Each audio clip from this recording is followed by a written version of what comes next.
All right. Welcome to All Things Awesome here with Jim Beaver and Jonathan Coyle. I'm at Jim Beaver 15. He's at Jonathan_Coyle. We are going through, I guess, our 80s, I guess what would we call this, Jonathan? Our 80s season or batch download. I guess this is season 1. We're doing 80s. We had 80s movies, 80s video games. Now we're wrapping it up with 80s cartoons. I know this is actually one of those that you and I both want on here. I was like, do we do 80s music? And I'm like, no, we need to do 80s cartoons. 80s music is too wide-ranging, I think, and I just feel like we could, I don't know, there's so much to that. Not saying we're not going to touch on 80s bands at some point in the future, but I feel like 80s cartoons is a proper fourth and final episode for our season, man. And I know you and I, both children of the 80s, we grew up on Saturday mornings cartoons. Another thing that I think kids now don't appreciate was Saturday morning cartoons. No, because now you just binge watch whatever you want to watch on a streaming service. Like, there's no waiting. Oh my God! So let me set the mood or set the table, as you will, for the younger generation now who will never know this. Like, you would have a couple of favorite cartoons that only aired on Saturday morning at certain times.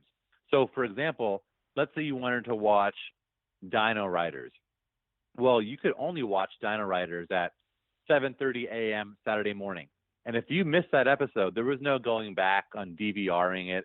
There was no streaming it. There was no going into the app for that TV station and rewatching old episodes. There wasn't even really reruns. You wanted to watch that Dino Riders episode, you had to be there in front of the TV at 7:30 a.m. Saturday morning.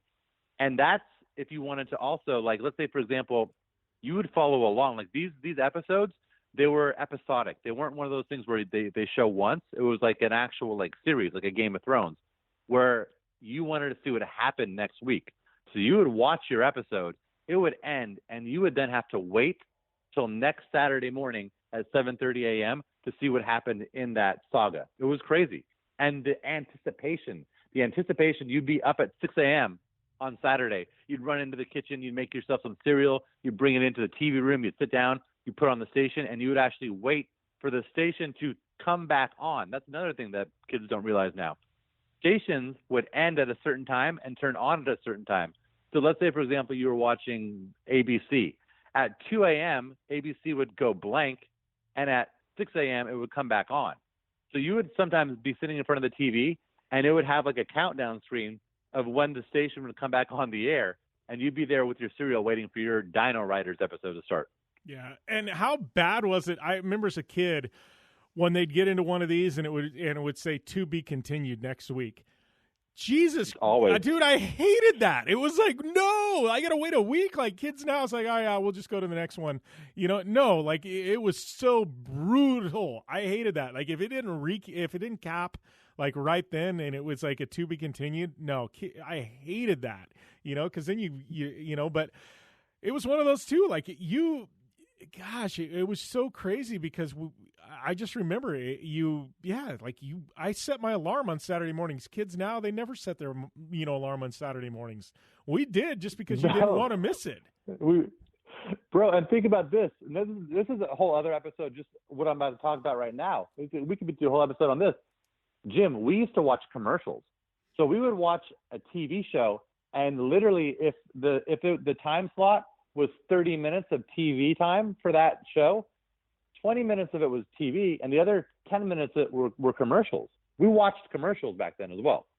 Yeah, and it's funny because as we're going through this, I'm like, I didn't know what season 2 is going to be. I'm like, well, we've got 80s commercials is one. We've got 80s. Oh, my God, yeah. Yeah, we've got 80s TV shows is another. Not cartoons, but 80s TV shows. And then we've got 80s bands is another. I'm like, we got season 2 already lined up with more 80s, I'm like, holy crap. Like, I don't know if that'll be season 2 or not, but I'm just saying, like, 80s commercials. Yeah, like, it's funny because I've got this whole thing, a Hulu Live TV. We cut the cord at my house recently. I got my $233 bill from DirecTV, and I'm like, yeah, this is done. We're done. And so I went to this Hulu. I went to Hulu with Live TV. And, and Hulu, when you DVR certain shows that are marquee, they still make you watch the commercials. And I was just like, I was watching commercials last night on a show, and I was just like, I haven't watched commercials in probably a decade at least, and it was funny because I was watching commercials. I'm like, wow.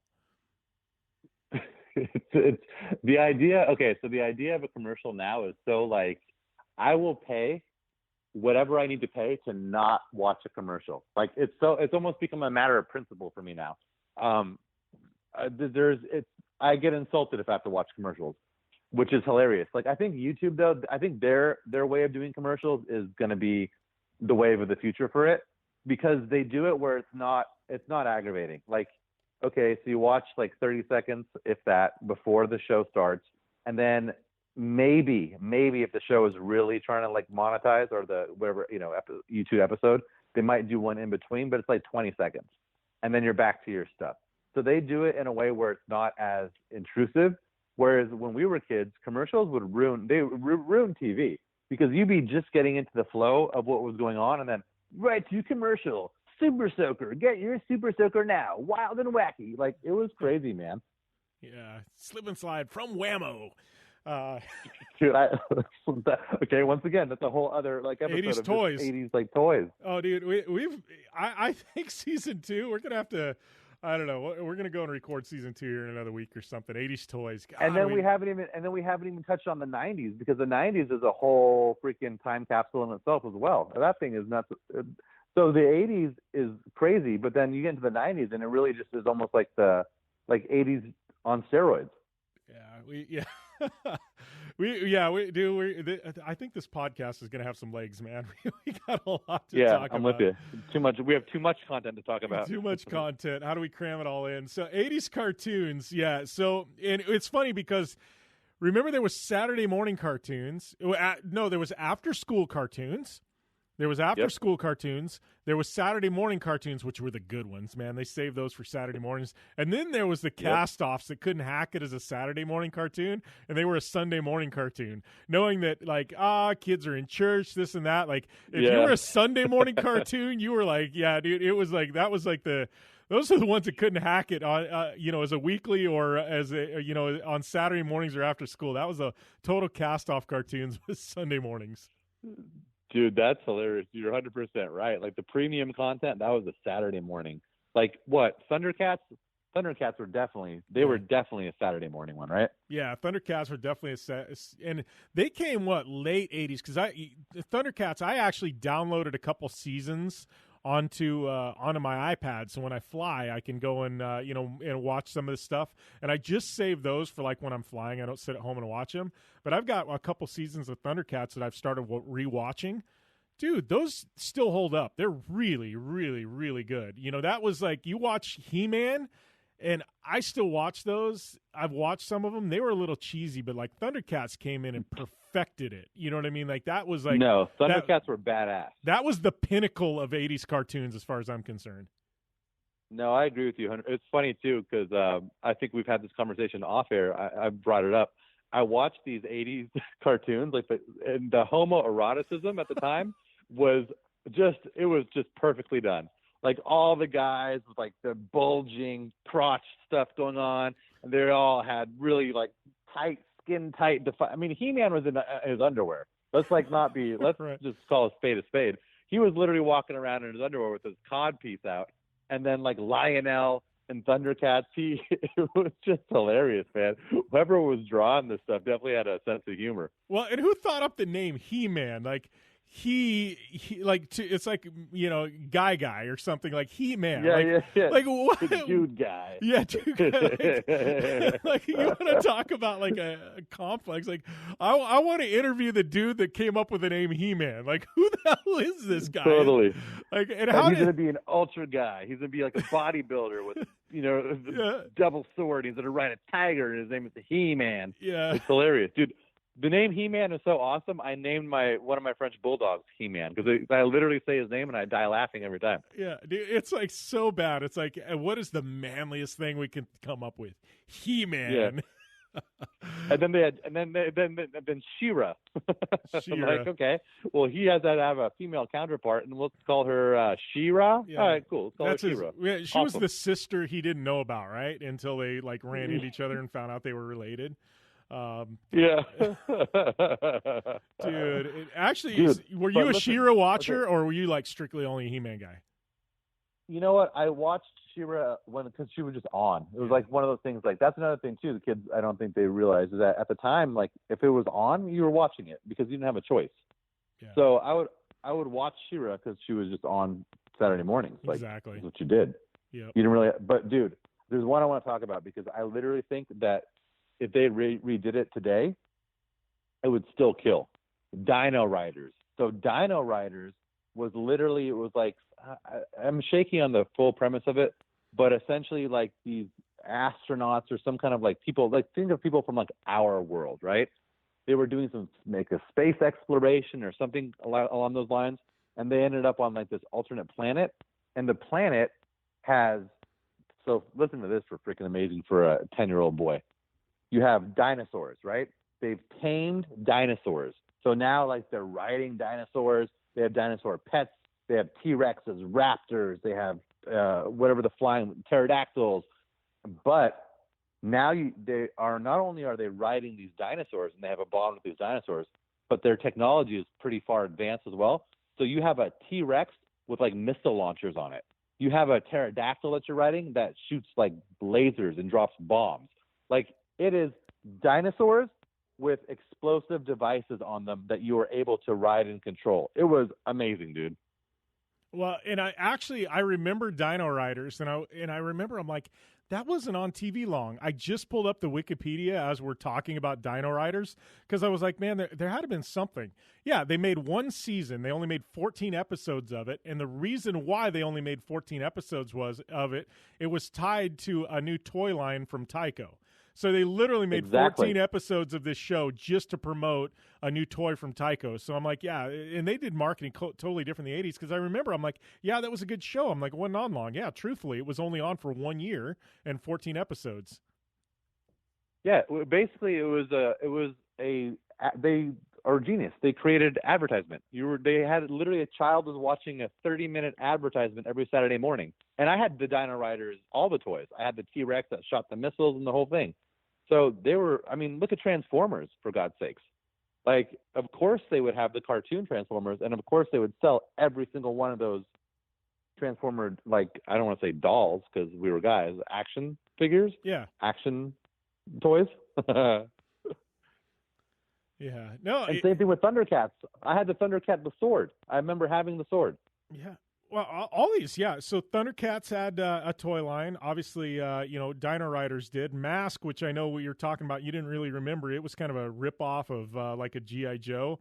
They had a toy line. He-Man obviously had a toy line. She-Ra had a toy line. G.I. Joe, geez, man, those are some of my favorite toys from the 80s. But G.I. Joe had a toy line, and like everything had a toy line. Ninja Turtles, when those came out, obviously they had a toy line. Like it was just, oh my God, those toys. I mean, I think probably G.I. Joe and Ninja Turtles are probably the two most successful toy lines of all time. Yeah, no, and I think even like Ninja Turtles, even today, don't they? They're still making new Ninja Turtle toys, right? Yeah, they're still going strong. Them and Transformers are still G.I. Joe, Transformers, and Ninja Turtles are still going strong in the toy game, which is absolutely incredible. Yeah, and it's funny too because I guess Ninja Turtles. I actually watched last week a Pawn Stars, and they had the original Ninja Turtles #1 comic book, and they had the original creator of Ninja Turtles who wrote that first comic on the show, and they're like, "How did you come up with Ninja Turtles?" And he's like, "Honestly, the thought is let's make the most bizarre thing that we've ever." He's like, "The most bizarre thing that we've ever thought of." You know what I mean? What could be the what's the thing that's the most untough? And they're like, a turtle. They're like, all right, so let's make him badass. So this guy and his buddy in their dorm room wrote out like the first Ninja Turtles comic, and so they took it to like these comic book companies, and they all laughed at them. They're like, "There's no way. This is the stupidest comic book ever. We're not going to sign off on this." So they actually went, "Well, we think this is actually pretty good." So they went and they cashed in their life savings. These two guys in college, like scraped by, did a bunch of car washes, this other stuff to scrape by to make a few $1,000 to make a run of like 1,000 comic books. And then they were smart enough, they took those 1,000 comic books and mailed it to like every single newspaper and magazine in the country. And so they actually, one or two newspapers actually ran this story of these comics, and they ended up selling out of the first couple thousand. And so they printed up some more, and like, boom, the rest is history. Then they ended up, getting a contract with, like, I can't remember what comic book company. Toys and movies and TV shows came later, and cartoons and things like that. But it was like literally guys in their dorm room wrote this up as like a bizarre take on just the most anti-tough thing they could think of. And, and it's funny like how the history of Ninja Turtles actually is. Wow, that's crazy, because literally that is a multi-billion-dollar franchise. Yeah, and it literally started with two guys as a joke. Yeah, and honestly too, if I like, that's the thing, I've been so wrong about so many things, which is funny. Like if someone said, "Hey, Jonathan, we're gonna do Teenage Mutant Ninja Turtles, and we're gonna have you invest your money into it because we think it's gonna be the next big thing," I'd be like, literally, get out of here. Dino Riders, that's what I want. I want the people shooting missiles off of dinosaurs. Get out of here with your little teenage turtle nonsense. Oh, it's so true. And I know, we were talking about a couple of them. There's a couple of oddities here. I know you had it on your worst of. I've watched them. Alvin and the Chipmunks. They've redone those with the movies. Terrible. The movies are actually worse than the cartoons. Yeah, they're awful. Yeah, I don't know. That's kind of weird. And then they ended up having the spin-off, the Chipettes, and I'm like, did that show really need a spin-off? It was such a weird concept. It's like, I'm a guy, a human, but then I've like adopted 3 chipmunk teenagers who basically ruin my life, and then I yell at them and scream at them, but then I also am making money off of them by like selling their record. It's just a weird, all around weird. Yeah. So weirdness.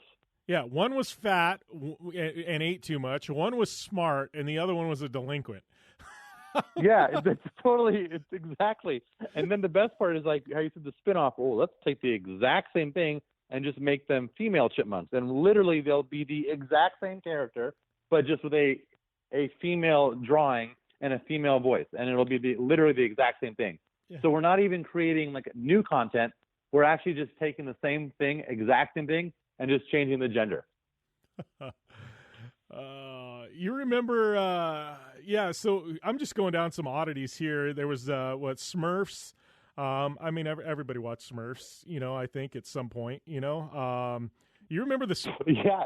You remember the ones that were the underwater Smurfs? Remember the show, The Snorks? You remember that? Oh my gosh, I do. And you know what's even more funny talking about fat kids, because I was a little porker when I was younger, is I remember the Snorks because I remember they made it was like a Snorks like chocolate, right? So it was essentially like what's the one, Crunch, right? Yeah, Crunch bar. The one where it's like chocolate with like the rice Krispies inside of it. It was a Snorks wrapper, and back in the day when they used a tinfoil, it was like a tinfoil wrapper with a Snork on it, and then inside was like a Crunch like type chocolate. And I used to like literally love those. They were my favorite. Yeah, I remember for some odd reason, as a kid going to, they've got Disney on Ice and things like that now. I remember as a kid, my parents taking me to Snorks on Ice. No way, dude! I remember going to Snorks on Ice. That existed. Yeah, it's Snorks on Ice, and these like these little bubble-headed things, and they had like a this thing coming out. It looked like like the air pipe you have with like a mask and snorkel. Yeah, it was literally coming out of there. A snorkel. Yeah. Snorks on Ice, dude. I maybe somewhere somehow buried in my old bedroom at my parents' house, I think I had a button that said I've been to Snorks on Ice or something. I need to find that. Literally, eBay that sucker. That's probably worth some money, dude. Totally, like, because I'm probably you were one of maybe 20,000 people that went and saw Snorks on Ice, because I don't even remember that thing even existing. Yeah, Snorks on Ice, dude. Yes, I've been to that. Dude, and then how crazy? Okay, so like I remember the Smurfs. That was just on. That was like I didn't even question it. It was of course the Smurfs are going to be on. Man, that's but a then staple. You get to be an adult, and they start saying like, yeah, it was actually like a communist propaganda TV show and like anti-Semitic and all this. I'm like, wait, what? Like it makes me want to go back and watch the Smurfs now and like see if I was totally missing something as a kid. Yeah, I don't know. I saw it was on one of the streaming services. I watched a couple episodes of it.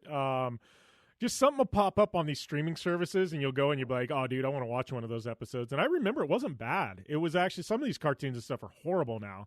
Smurfs wasn't bad, and I still to this day, like watching a few episodes, I don't remember it being anything over politicized or like undertones. I think people can read too much into things. Not saying the original producers didn't have some kind of agenda, but I don't know. I think people can read too much into shit now. Listen, I'm with you 100%. Oh, do you know what's funny? It just made me think about it for some odd reason. Because we're talking about like, I don't know. I'll get back to that one in a second. But Brave Star. Do you remember Brave Star? I remember the the eyes of name. A hawk, ears of a wolf, speed of a puma. It was like Yes, that okay. shit was weird. Okay, so the premise behind Brave Star is there was like a planet called New Texas, right? And then he's kind of like a Native American like superhero, but he has these like superpowers. And then it's like basically the Wild West, but then the Wild West almost meets like futuristic Mad Max. That was a kick-ass show, but I only think it had like one season. But they also did have the toys, of course. But that one was super cool and weird because I feel like it was at the first Native American that I know of, the first Native American superhero. Yeah, I just looked it up and I was like, okay, I didn't remember it until I looked it up and then seeing it, I'm like, yeah, I remember this. I can't say that I watched it, you know what I mean? But I definitely have seen it, you know what I mean, at some point. God, I'm looking. What we had Ghostbusters come out as a cartoon in the 80s. I guess. Yeah, I wasn't into that one. I was never into the Ghostbusters. I was stuff. never either. The original movie was pretty good, but yeah, I was never into the cartoons. DuckTales. Dude, we had DuckTales. So it's funny how you're saying, right? Saturday morning as opposed to after school. DuckTales after school every single day. I'd watch DuckTales. Yeah. Another after school one I know we were talking about, and I actually went back and watched it because Disney Plus now is, allows you to watch a bunch of this stuff that we haven't seen in decades. Gummy Bears. I remember that. I was a big Gummy Bears fan. I'm still a Gummy Bears fan as far as the candy goes, but that's my vice, dude. I'm just telling you, that's my vice. You can put me on. I need to get you to put me on some kind of diet, but somehow Gummy Bears, like I eat a handful every single night, just a small handful. But it's like, that's my go-to is Gummy Bears. Like a small handful every evening. So when you get me on a proper, I'll make those carbs work. I'll make those carbs work for you. Yeah, that we got to have the handful of Gummy Bears and whatever fitness program you get me on, but.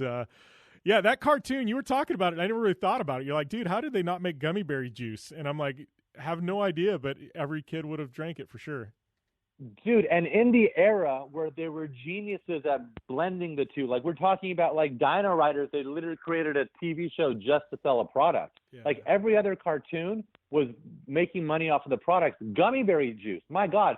So the premise, gummy bears, by the way, they were like these like little forest-dwelling like Care Bear type creatures that would fight like these evil orcs and all that. But their superpower was they would drink this special brew of juice that they would make from quote unquote gummy bears, the gummy berries. So they would squeeze gummy berries. They would make this potion, gummy berry juice. It was in this cool little pouch, like almost like how you would see like how you would imagine a magic potion in a pouch that would carry a magic potion, right? Yeah. So they drink this magic potion and then they bounce around the place, right? Bouncing around, total sugar drink already there. They bounce off the walls, bounce everywhere. Gummy bears bouncing here and there and everywhere was even in the freaking song. So you've already marketed a sugar drink. So just think about it. Back then, they already had Squeeze It. Squeeze It was literally a purely artificial drink. It was essentially like corn syrup, sugar, and like icy flavoring. And it came in this like it was like a bottle, but it was a plastic bottle that you would squeeze. Oh yeah, pure sugar. So imagine the makers of Squeeze It and Disney, they make gummy berry juice, a highly sugary fruit juice that you drink and make kids bounce off the walls. The marketing was already there. Which is crazy because this all tied together. I mean, I remember that Capri Sun had Ecto Cooler, which was a takeoff of Ghostbusters. Slimer, yeah, exactly. Yeah, but I'm just looking like, remember cereal, kids' cereal in the 80s, dude? Like every single major cartoon had their own cereal, and it was just pure sugar, dude. There was no nutritional value in that whatsoever, but you'd sit there and you'd eat your bowl of sugary ass cereal, you'd watch cartoons, and you go play video games. Like it all tied together in the 80s. That was Saturday morning. Saturday morning, your parents would leave out. They'd have a thing of milk in the fridge. They would have your bowls out on the table. They'd have two things of cereal for you to choose from. And they'd be like, in the morning, go down, make yourself some cereal, watch your cartoons at 6 a.m., your dad and I are going to sleep in today. Have at it, guys. And that was it. You come in, you'd eat your bowl of literal sugar and milk while you watched your essentially a cartoon that was marketing a toy to you nonstop for half an hour. It was like the Saturday mornings in the 80s were like literally like capitalism at its like finest / worst. Like you have children sitting down, eating sugar, watching a infomercial for a product that they're been all amped up and they're gonna pressure their parents to go out and buy for them. It was amazing. Yeah. If anything, we should take our hats off and applaud the 80s and the capitalism and the marketing they did to children. It was crazy. Yeah. Well, it's everything about it. Like I start looking, you go into the convenience store. You remember the bubblegum Big League Chew? It was supposed to be God. Yeah, it was literally like kids. It came in a tobacco pouch. It was shredded like you would get Red Man. You know what I mean? And it was literally like bubble gum. And then they'd have like a baseball player that was cartoon. And I'm like as a kid, it was just crazy. Like, I mean, the stuff that they got away with, you know? Dude, it was children's chewing tobacco. Bro, do you remember candy cigarettes? I used to buy candy cigarettes. Oh yeah, all the time. All the time. And it was essentially, for those that are not familiar with it, because I'm sure it's illegal now, it was a piece of candy with a wrapper around it. So it was like a cigarette, but inside that wrapper on top of the candy was powdered sugar. So you would hold the cigarette in your mouth and you would like blow it, like, and powdered sugar would spray out like you were smoking, like actual smoke. So literally, they were teaching children to smoke cigarettes at the age of like 4 or 5. Yeah, and they actually looked more like a joint now than they actually look like a cigarette. Exactly. Something like a cigarette. It was totally a joint. You're 100% right. Oh, yeah. No, it's funny that like the stuff that and I never thought two thoughts of it. And like to me as a kid, it was a novelty. It didn't make me want to smoke. It didn't make me want to chew tobacco. Like it was just a novelty. No, not at all. Yeah, it was funny because it was just total novelty. Well, if anything, I think it did the opposite because I was like, wait a minute, Big League Chew tastes delicious, and Red Man tastes like ass. So I think I'll just stick with the big. Like it almost like ruined the other thing for you because you associated the taste of Big League Chew, and then you were expecting that, and then you had Red Man. You're like, yeah, no, one tastes like donkey ass, and the other one tastes like strawberry. I'm going to go with the strawberry. Yeah, and instead of giving you a buzz from the nicotine, it actually gave you a buzz from the sugar. Yeah, 100%, man. It's crazy. Oh man, the stuff in the 80s. Yeah, and that gives us. I'm just going down like the soda products and like the marketing with Doritos and like, oh dude, like you 80s. I agree with you, man. That was absolutely capitalism at its highest and its lowest point, man. Like it was a free for all. And they didn't even care. Like they literally did not care what they were giving a child to ingest. Like if you look at like, for example, I mean, now they've even, what's it called? Capri Sun now, they've had to it's still bad, but they've had to reformulate it a little bit. But if you think back to what that was and like Squeeze-It and the cereal and all that, like literally here's some corn syrup, here's some artificial flavoring and whatever. And that's a drink for you, child. So drink that, child, all day long. Oh, and then we're going to lie and say that it has like vitamins in it. Like, get out of here. Yeah. And same thing with cereal. Like, literally, cereal was, here's sugar, corn syrup, and we're going to just cover this, like, rice with it, and then we're going to call it Captain Crunch. So enjoy that. That's part of a balanced breakfast. Have a balanced breakfast. Have your bowl of cereal with your glass of Tang, not even orange juice, Tang, which is like artificial orange juice, and that's a breakfast for a child. And then sit down and watch us propaganda you and try to sell you products nonstop all Saturday morning. There is so much truth in that.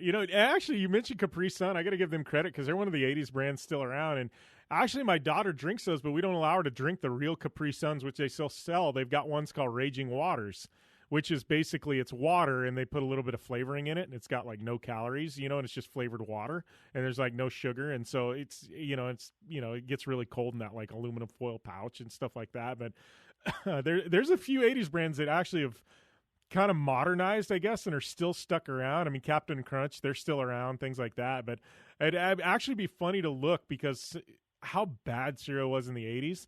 I wonder if Captain Crunch has slowly tweaked their formula over the years. And if you actually look, it's not that it's good for you now, but I wonder if it's like a little bit less sugar and a little bit healthier than it was in the 80s, Yeah, I think here's the thing too. I think that probably with laws, at least like now, at least they add in like vitamins, or they'll add in this, or they'll add in something. So before, it was legitimately, as far as I remember, it was literally just sugar. It was like sugar and corn, or sugar and rice, and that was it. So now they probably have to add in some kind of stuff. But you're right, Capri Sun, definitely, they've reformulated for sure. Any of the ones now that are selling products solely to children, they have to have some sort of like redeeming, like, okay, 10% fruit juice, or you know what I mean? Or something where they can say that it actually has some kind of product in it that's from nature and not just chemicals. Yeah. Oh man, what an what an era, the 80s. I don't know, any cartoons before we wrap things up that we're missing here, buddy? Yeah, one that I'll say was trash, and I don't know why people love it so much, Inspector Gadget. I hated that show. Even as a kid, I thought that show was boring. Terrible, right? Yeah, there's a few of them like out of the 80s. There's some of those, like what was there? There's another one, Heathcliff. There was the cat. Oh my God, I hated that one too. Yeah, Garfield, Heathcliff, all that crap was nonsense. Those were those I don't even remember where they stuffed those. Those might have been our Sunday morning cartoons we were talking about. They were like the cat stops. Probably, dude. And then what else did they have? I don't know. See, here's the thing. I got confused too because there's some shows that I thought were kick-ass that I think are technically like early 90s. Yeah. So we can say that for the 90s capsule. But 80s, like we said, was just a weird time because they had a lot of cool content for kids. But if you really look back on it with like adult eyes, they were just advertisements.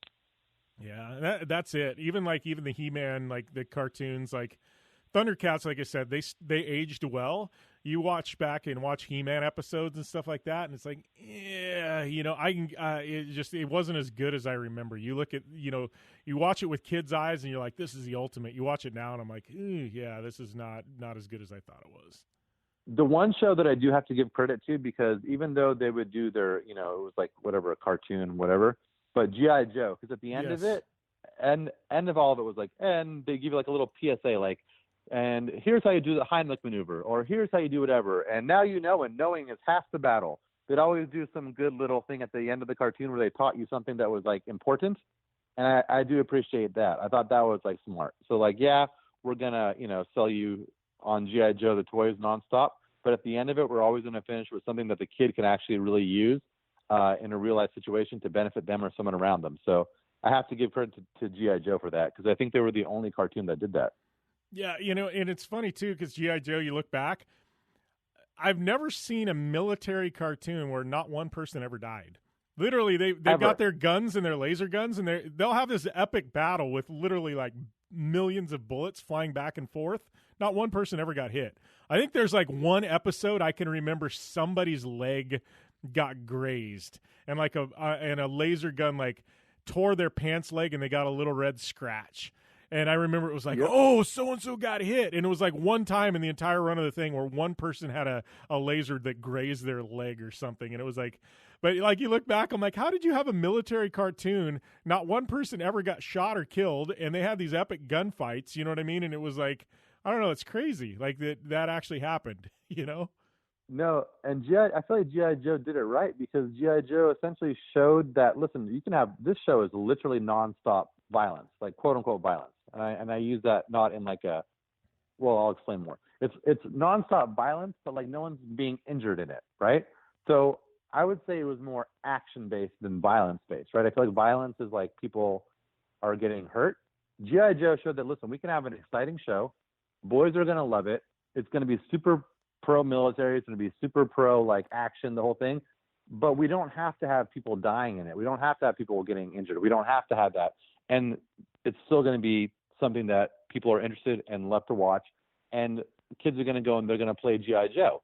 So I think that, I don't know, for as much as I talk trash about the 80s and kind of the messaging behind it, I do feel like shows like G.I. Joe were really cool, because they did it, in my opinion, they did it right. Yeah, they marketed their product. Awesome. Good for you. You got to make some money.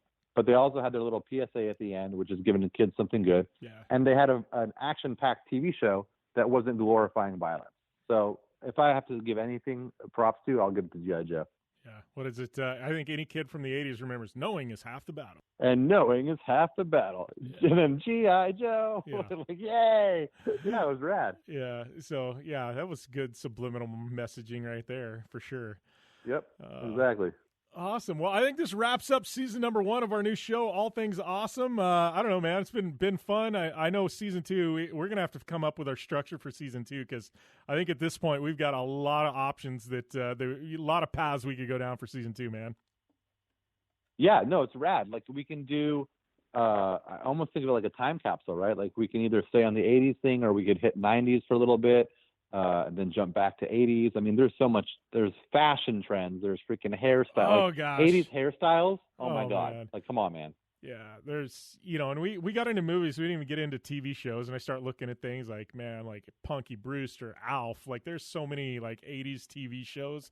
When did Saved by the Bell Alf. come around? It's like, yeah, Saved by the Bell. Yeah. Like, MacGyver, for Christ's sake. Oh, MacGyver, man. Talk about epic. I loved MacGyver as a kid. So, yeah, we got a lot to go down. So, if you guys like what you hear, head over to Apple Podcasts, hit the subscribe button to All Things Awesome. We're going to have more seasons coming. I don't know. We're planning on maybe about once a month dropping like 3 or 4 episodes, right? That's kind of our goal here, Jonathan? Yeah. Yeah. Yeah, I like that. I think that it's more sustainable for us to do it that way for sure. Yeah, you and I can get together for a morning and just wrap out like we did, knocked 4 episodes out. But yeah, thanks to everybody tuning in. Hit us up on social media at JimBeaver15, at Jonathan_Coyle.